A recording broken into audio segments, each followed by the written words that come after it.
Chip Conley. We've known each other about 6 years now, and I cannot ignore, we're going to start with just the absolute weirdness of us living on either sides of a farm from one another in the tip of Baja, Mexico, and how strange that is when you were starting the MEA around the same, you had actually started a year before, and I had started Caddis, and we were on either sides of a farm, for crying out loud, and in this similar but very different age business, I would call it.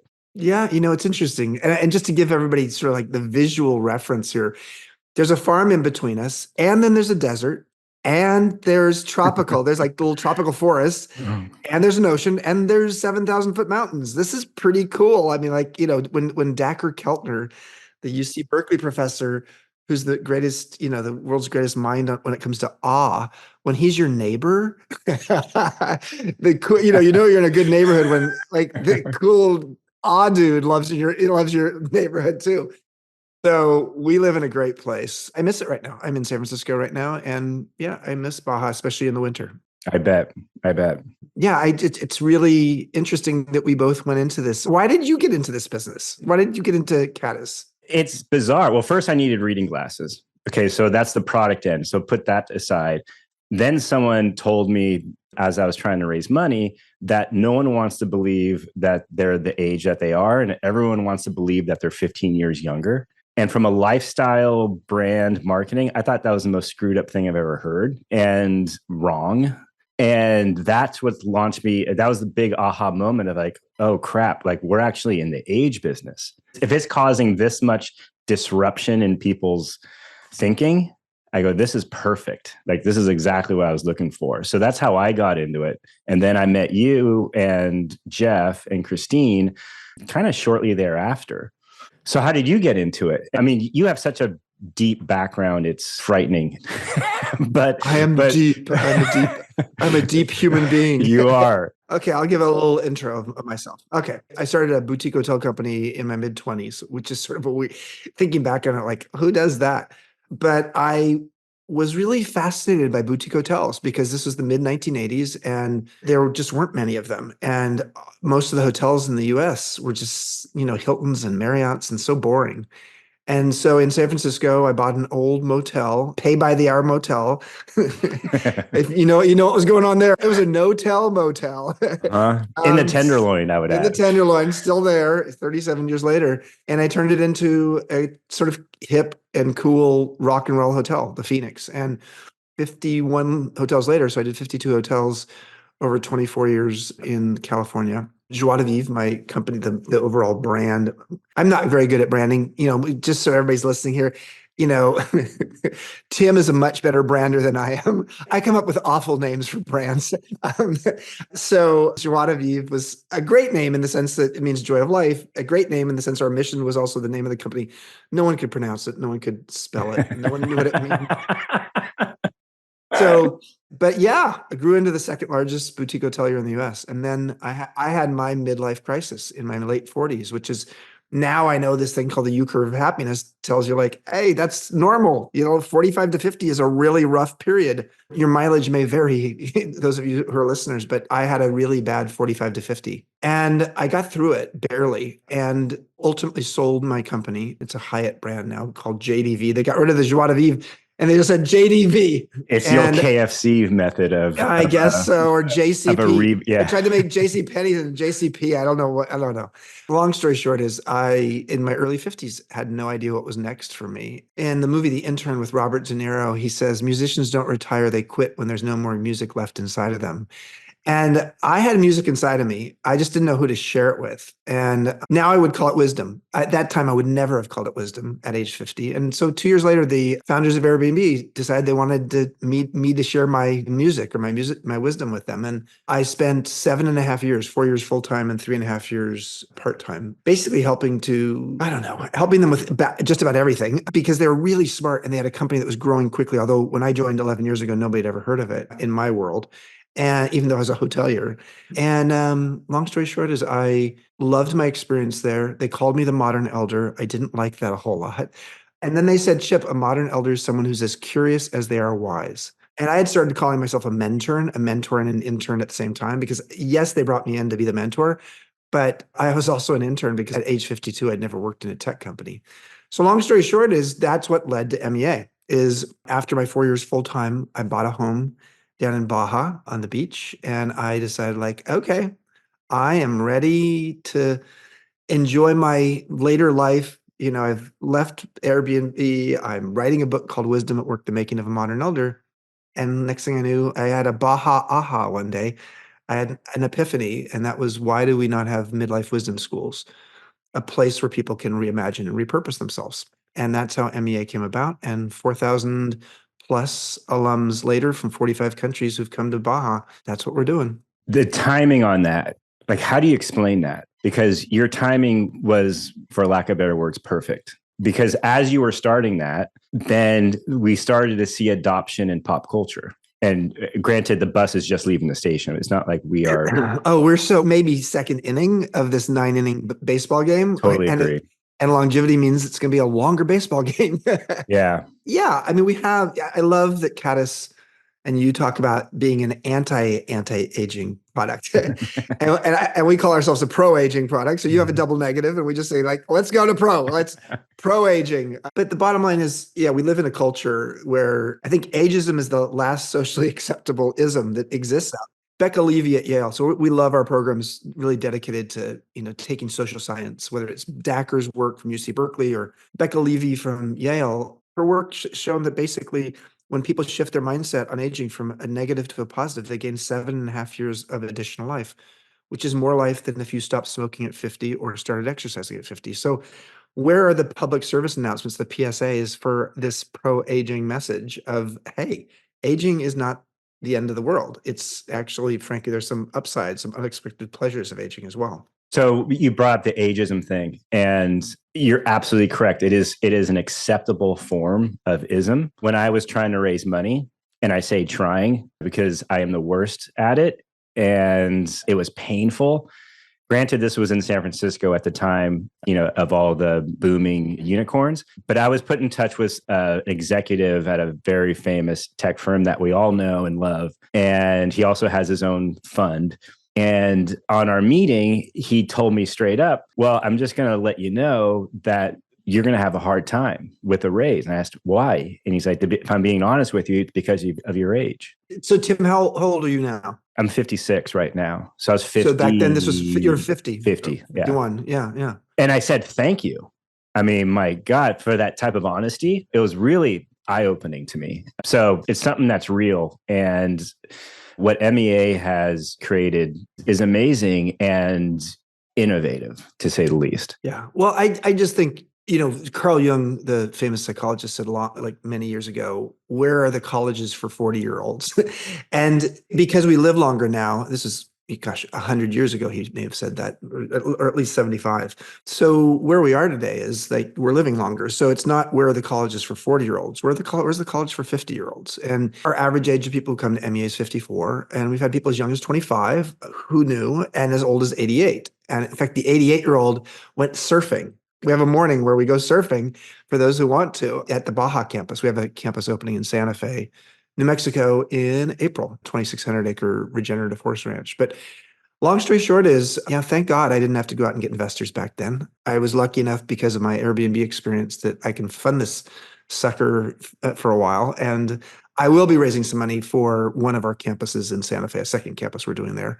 But yeah, it is, you're right. It is, there are a lot of people who look at what we're doing and they say, well, that's not where the advertisers want to be. That's not where the Madison Avenue wants to be. And it's sort of crazy though, because it's like there's an old psychology around marketing, which is you got to catch them when they're young. And so you got to market to the 18 to 34-year-old, et cetera, because that doesn't make any sense. I mean, number one is that they don't have as much disposable income. Number two is they're not loyal like they used to be. Like you get loyal to a brand. Maybe you get loyal to Crest toothpaste. Okay, yes, I am loyal to Crest toothpaste. have been since I was a kid.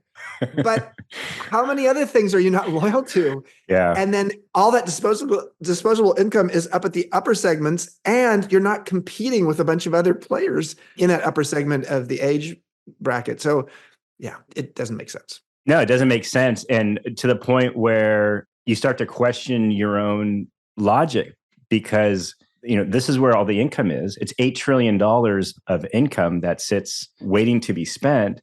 And everyone's fighting. To your point, it's very quiet in that, like, let's call it 45 to 75-year-old demographic, which is actually a great kind of segue into what I want to talk about.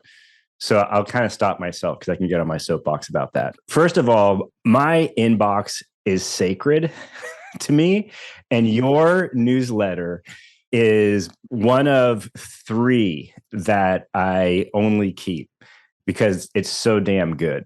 And we'll put in show notes like how to sign up for it and everything. But absolutely one of the best newsletters that someone can receive. From that newsletter, you sent one last week that really caught my attention. And as we were discussing you coming on this podcast, it had to do with the change, right? And changes that occur. So changes, and sometimes we choose them and sometimes they choose us, right? So whether it be job, divorce, something entrepreneurial, a disease, all these things that happen to us when we're not ready for it. And the 3 things that you touched on that I want to get into a bit was the too much comfort in what I'm currently doing is a huge one. And these are the things that dissuade people from changing. Correct. I'm sorry, I didn't preface that. But yes, lack of clarity of the first steps. Like, I want to do this, but how do I even begin? And then the support system. It's pretty simple.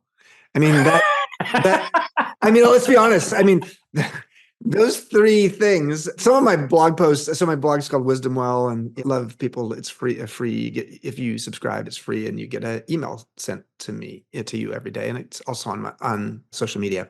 Yeah. Some of my blog posts are a little more out there, but that one was pretty simple. It was like, okay, for a lot of people, one of the things that makes them resist change is because they're comfortable in where they are now, even if they're comfort in their discomfort.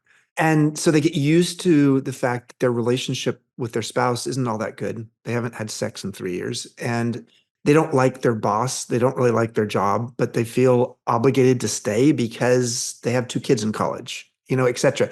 So there's all these reasons that we sort of stay with where we are. Some of it comes down to this idea of fixed versus growth mindset. And a fixed mindset means you're just trying to optimize what you got. And a growth mindset assumes that you'll get better and you can learn. And so one of the things we teach at MEA is like, how do you move from a fixed to a growth mindset on all kinds of the parts of your life?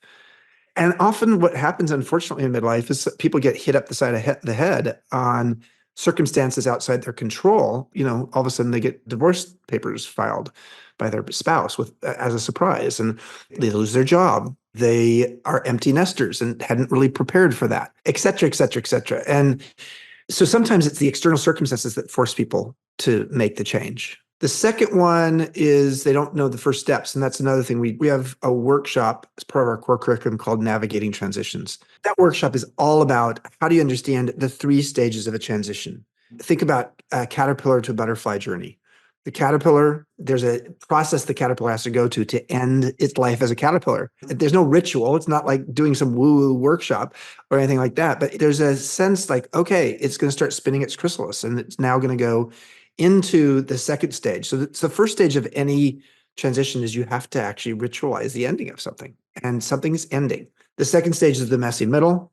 And that's when you actually need social support, which is the third thing you mentioned, as well as the ability to see the through line of your life. Like, what is your life going to look like when you get to the other side of this?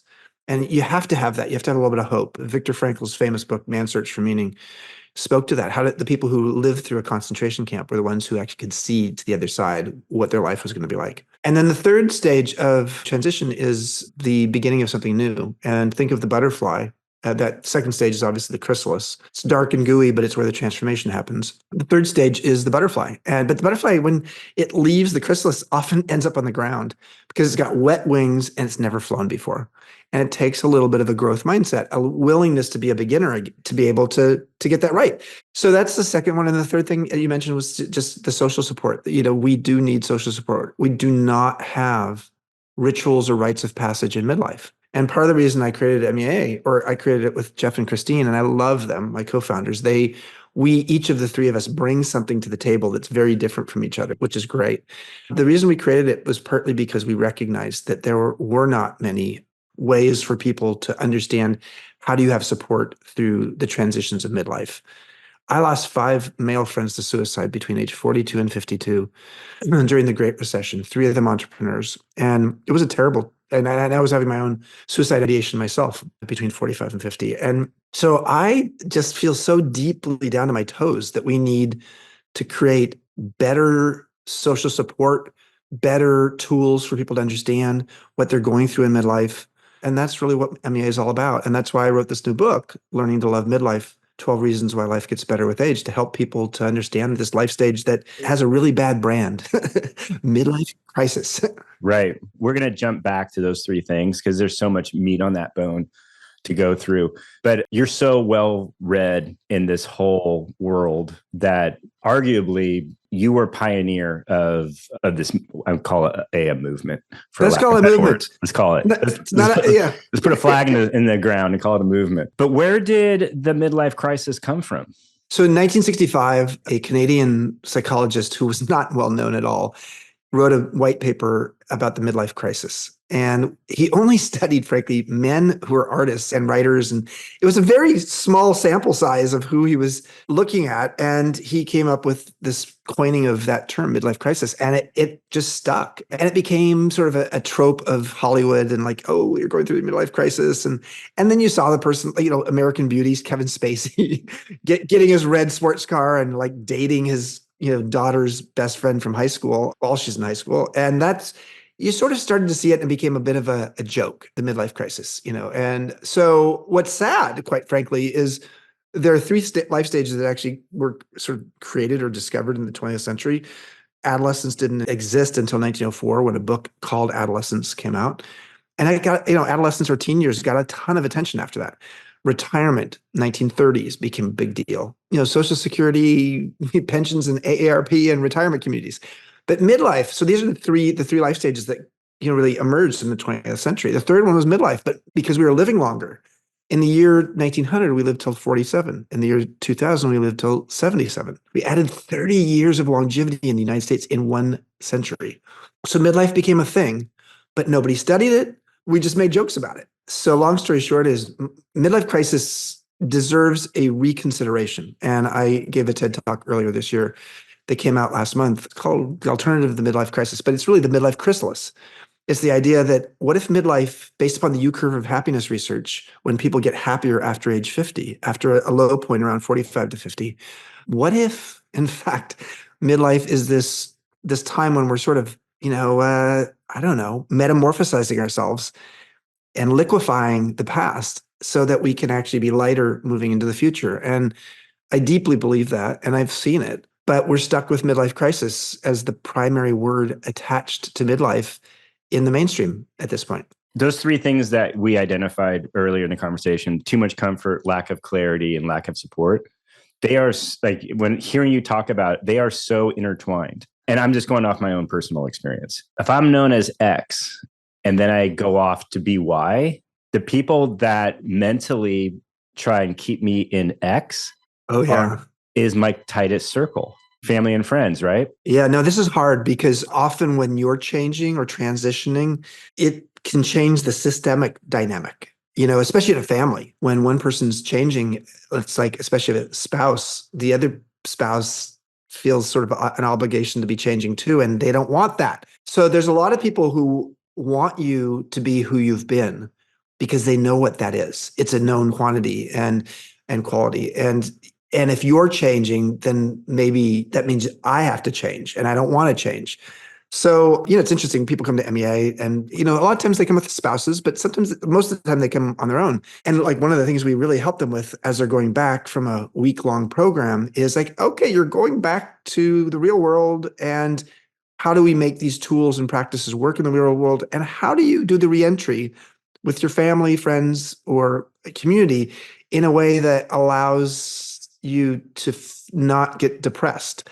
Because you just need to be prepared that that you've got to go back and sort of the last thing you should be doing after a workshop like this is on Monday coming back and changing everything. You shouldn't do anything too quickly. You shouldn't scare everybody around you.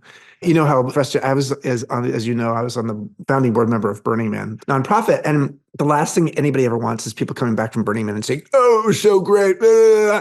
Like we hate those people. And I'm someone who's gone to Burning Man 16 times. We hate those people. And we hate the people who come back from a workshop and say, oh my God, I love all my new best friends. I mean, yes, you have had a profound experience. Yes, you have a new perspective on how your life's going to be. And yes, you have to integrate that into the life you already have. And so the natural tendency is going to be like, I just want to like, chuck it all. And it's like vegan and CrossFit. Oh my God. Exactly. It's like, it's a cult. It's a cult and we don't want to get caught. But, we do have a strong culture. Why are we so hard around change? That's a huge question. And I just want your knee-jerk reaction to it because you're in charge of it for a lot of people. Well, they're in charge of it for themselves. We're giving them tools. That's really all we're doing. I can't be in charge of their change because I don't control them. But what I can say is the following. A fixed mindset, you tend to focus on proving yourself and you like to play games you can win. And as we get older, if we have a fixed mindset and we only want to play games we can win, we don't venture out to become a beginner again. Our sandbox gets smaller and smaller. So change requires being a beginner again.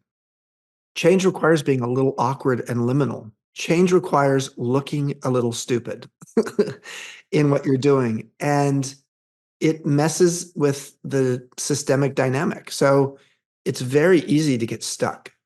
And I think if I were to put a bumper sticker on the car of everybody who comes to MEA of what their mindset is when they get there, I would say I'm stuck is probably one of the number one things people are saying in whatever form of language they're using. But I'm stuck is what a lot of people feel. They don't know how to get unstuck. And a lot of it has to do with this psychological mindset piece. And how do you do this with 20 or 24 other people in a workshop where we're all going through this together? When we were adolescents, teenagers, we went through things together. We went through being on a sporting team. We went through graduation. We went through, drinking for the first time. We went through our first, love affair. We don't go through the experiences of middlescence, not adolescence, but middlescence with each other. We go through them generally alone. And this is particularly true of men. Women are more open to talking about their lives and what's not working. Men are really bad at this. And so we're going through the transitions of midlife, often alone, sort of feeling like we're getting it wrong, the game of life wrong. And man, do we need that social support and the sense that not only do we have the social support, because that actually sometimes feels bad, especially for men. Like, oh man, I am like such a loser that I need support from my friends, or family members, or my spouse.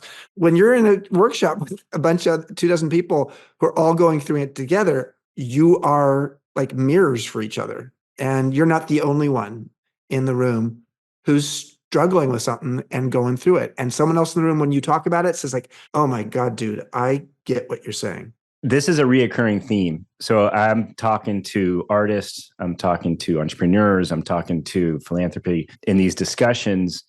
Comfort and ego, like that seems to be the 800-pound let's talk about elephant in the room, right? Here's a metaphor I've just come up with recently and wrote a blog post on it. When I was in 6th grade, when I was very young, I went to ballroom dancing class.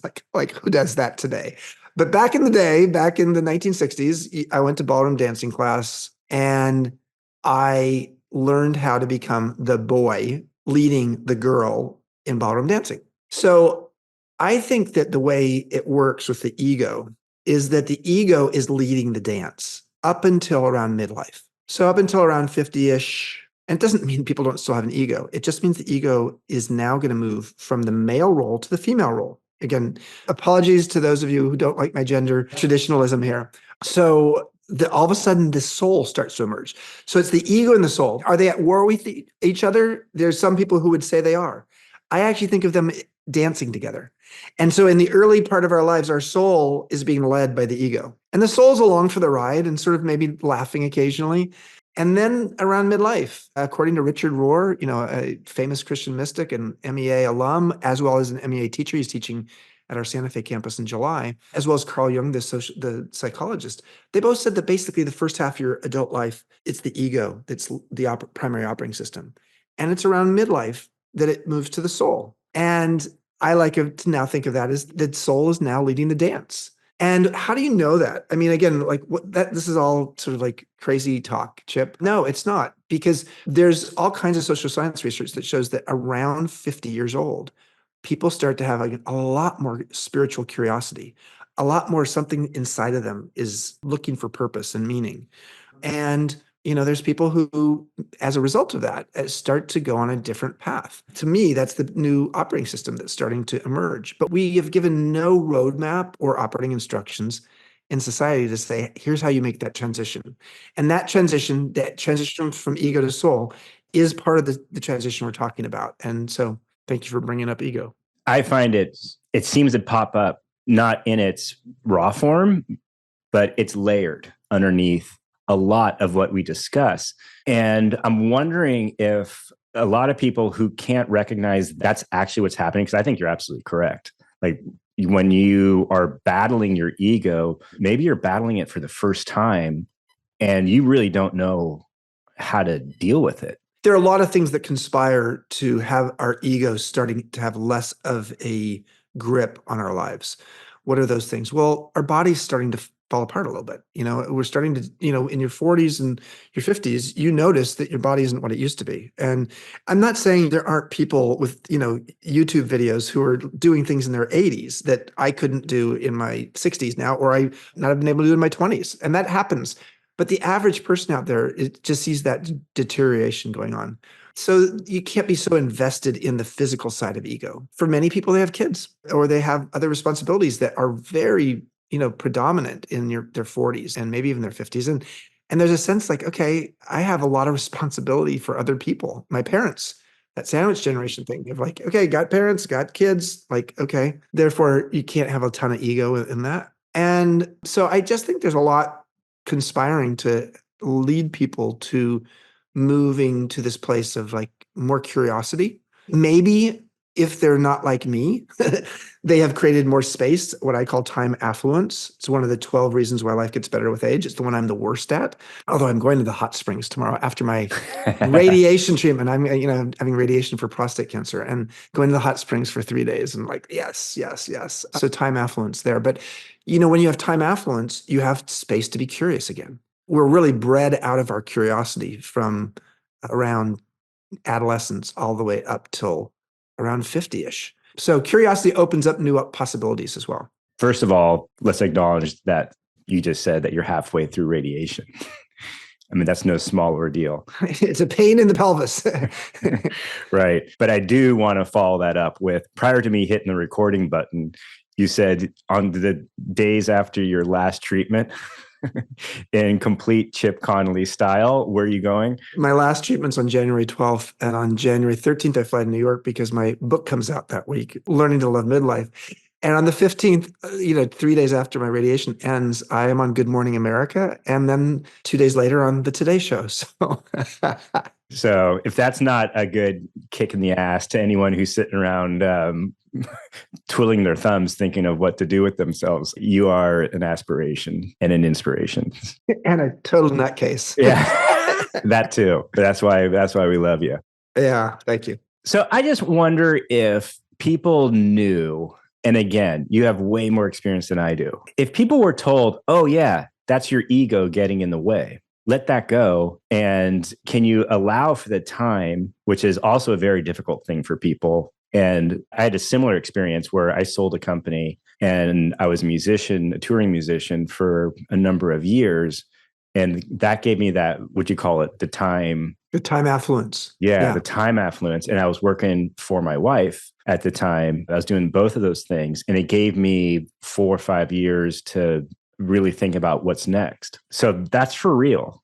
That time affluence thing is for real. I mean, when you're on the treadmill and you don't have time to imagine other things, no wonder you feel burned out. No wonder you're bored. No wonder you don't feel a lot of inspiration. And so how you get yourself off that treadmill, and even if it's just getting off the treadmill for a week, I mean, that's like what MEA is about. It's like, get off the treadmill for a week and see how your perspective might change. Because we are so mechanized, as especially Americans, in terms of this, Protestant work ethic that we have, which I have it in spades for sure. And I love what I do, which helps. But the fact that you can get off the treadmill and sort of have some space, what Mary Catherine Bateson calls the midlife atrium, where you actually create some spaciousness to actually reimagine how you want to live the second half of your adult life. We all need that. Right. And then the other 2 points, I mean, MEA smacks these all day long, which is the how to, and it's not like you go through and you're checking boxes when you're at MEA, but that whole, lack of clarity of how do I start? That's one of the tenets of what MEA is. There's really 4. There's 3 pillars that define the curriculum and then a broad umbrella. The number 1 is navigating transitions. We've been talking a lot about that. The second one is cultivating purpose. And purpose is a conversation that, is worth having, because people get very possessive of their purpose, like, especially if they don't have one. They feel like all their friends have a purpose, but they don't have one. It's like a BMW or something like that. Purpose is not a noun. It's a verb. It's like, how are you purposeful? Uh-huh. And in being purposeful, you will find your purpose. And so you often find purposefulness when you're agitated, excited, curious, or there's some roots of something, a passion that you used to have that has gotten lost. And those things will take you there. And then the third pillar of our program is called Owning Wisdom. And it's really about how do you help people like make sense of their life experience? Yeah. It can be metabolized into wisdom. And then the fourth one that's the umbrella is reframing our relationship with aging, which we've talked about. Right. Which almost is a byproduct of everything that we just talked about. That's right. If you do those 3 things, you have reframed your relationship with aging. It's so funny. What you describe and talk about, and in your, not only your own experiences, but then your experiences that you are consuming at MEA, it's exactly what I went through. We actually didn't have a purpose when we started Caddis, and I had 1 foot out, 1 foot in, 1 foot out. I didn't know that's what was lacking, but I didn't have my purpose and I didn't have a name for it, but I knew something was missing. And it wasn't until 6 months after starting it hit me like a ton of bricks of donating a percentage of all sales to music education. And it goes back to when I was a child, something that I care. And so everything that you just said is like spot on to what I experienced. I guess the main takeaway is none of us are special. Well, so here's the thing that's interesting. We're all going through something, but we have not, we were given instructions when we were a teenager about how you live your life. We threw them away. I mean, we didn't necessarily like the instructions, but there was all these guardrails for that era. And then we go into adulthood and we have a lot of guardrails because of our obligations and all the things we're doing. And it's in midlife that you want to take the guardrails off, but then you also want to have a little bit of a roadmap for how to go through this period. And, the Kevin Spacey in American Beauty basically took the guardrails off and then had no map. And so did all of the crazy midlife crisis, self-destructive things that often can happen. I mean, sometimes happen during midlife. Not often, I would say, but more midlife. But actually, it makes for good movies. We need a roadmap. MEA is a roadmap. I think midlife wisdom schools, which is, the category that we've called ourselves, because what the hell do you call MEA? Yeah, right. So I think that you'll see a lot more programs like this in the next 20 years. I hope so. So let's talk about, I want you to give us your elevator pitch of what's happening in Santa Fe, and I want to hear about the new book. We had our campus. We still have our campus in Baja. It's spectacular. It's where Tim and I live most of the time, and we love it. But we wanted to have something in the U.S. And so we bought a 2,600 acre ranch that had been a cattle ranch. We turned it into a regenerative horse ranch. So it's regenerative grazing principles that actually bringing the land back, the soil back. And we have a ton of horses there. So we do horseback riding as well as equine assisted learning. We open in April and we have 2 retreat centers there. So in Baja, we have just the one on the beach, and at this 2,600 acres, 4 square miles, we have 2 retreat centers there. And so we do workshops there. We also do a lot of private groups there too. We have a lot on the books for 2024 of private groups that want to go through our program, or frankly, just want to have a retreat center that's really pretty luxury. And so, yeah, that's what we're doing there. And love that. Santa Fe is an interesting place. I mean, there's a lot of people who say like, oh man, I love Santa Fe, but I haven't been there in 12 years or 15 years or whatever, because it's not on the beaten path. It's not where you go for corporate travel. It's not where you go for a convention typically.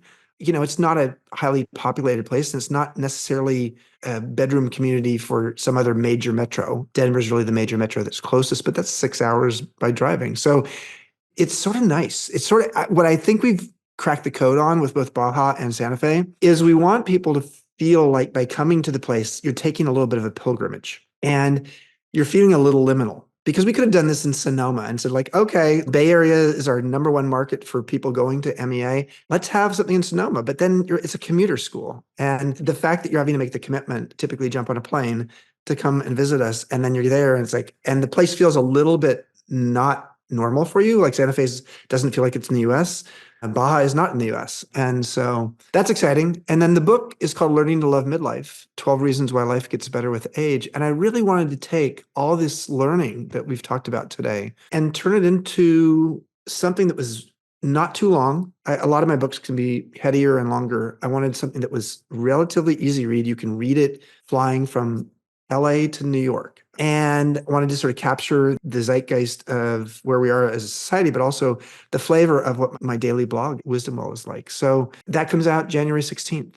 Nice. So the newsletter, we'll post about that and we'll make sure people can get access to that, because that is truly one of the gifts that you give to the world. The book that you wrote after your time at Airbnb, do you want to... That's called Wisdom at Work, The Making of a Modern Elder. Right. Yeah. Great book. It's a great read. Yeah. It really helps. I think it's about intergenerational collaboration. It's about how to be a mentor. It's about how to change your mindset of who you are in your 50s. Very, personal story. Yeah. Great. Chip, thank you. Tim, thank you. As always, and awesome to see you. I wish we were in the same room together, but we will be when you go back down to Baja. I'm there for a couple of days in early January, but then I'm not there much for, a couple months because of the book tour. But I'll be there waiting for you. Chip, have a great holiday, and I will see you real soon. Thanks, Tim.